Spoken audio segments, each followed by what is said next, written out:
Let's talk about China. The US is also hardening its claim that China carried out a secret low-yield nuclear test, pointing to fresh seismic data picked up near one of their old test sites. So Beijing's coming out denying it as always. I guess, Peter, if it was a low-yield test, what is the strategic purpose for China? So China is rapidly modernising and expanding its nuclear weapons arsenal, air, land and sea weapons. And in order to be able to do that, and for that arsenal to be credible, they have to test the weapons from time to time to demonstrate the fact that they work. We saw the North Koreans do this. Because of the massive expansion of Chinese nuclear capability, they will have to do low-level testing. These are not underground explosions of massive bombs, but they're testing components of those bombs, of the bomb architecture. And so I'm not surprised by it. I think the Russians will be doing the same thing. And basically, this is a product of both Russia and China now significantly trying to expand and modernise their nuclear forces. Just on Ukraine, Defence Minister Richard Marles is warning allies to brace for a war that drags on for years, despite Donald Trump's promise that he'd end it fast.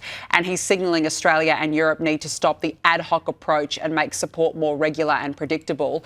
I find this interesting, Peter, because I recall once Donald Trump basically saying, we can't possibly give any more aid to Ukraine. We've given them enough, and this is now an unwinnable war. Is Marles right? Are we talking years still until this possibly ends? Hard to say. It's difficult to see how either Russia or Ukraine can really sustain this forever, because this has been so damaging to both their societies. I certainly support Miles in saying that, we need to be arming and helping the Ukrainians to defend themselves. I think that's absolutely right. I wish, as Defence Minister, he'd been in a position to get his government to do a lot more, a lot sooner. But if he's been to NATO and he's now feeling some zeal, that's a good thing. I'd like to think he'd also be able to persuade his government to spend a bit more money on our own defence policy settings, because that seems to be the last area, indeed the only area of government expenditure, following from Adam's interview with you, where the government is being cost constrained. And so, let's fund our own defence first.